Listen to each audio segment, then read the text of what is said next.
В нашей деревне есть правило. Если ночью кто-то стучит в окно трижды, не открывай. Никогда. Я думал, это старушечьи страхи, пока однажды не проснулся от тихого тук, тук, тук. Я замер. За окном густой туман и еле заметный силуэт.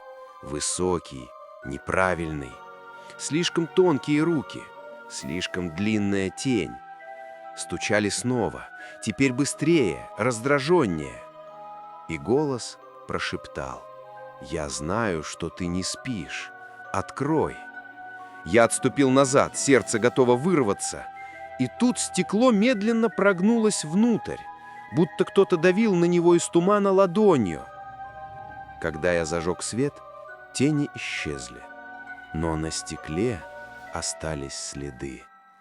3 длинных черных пальца.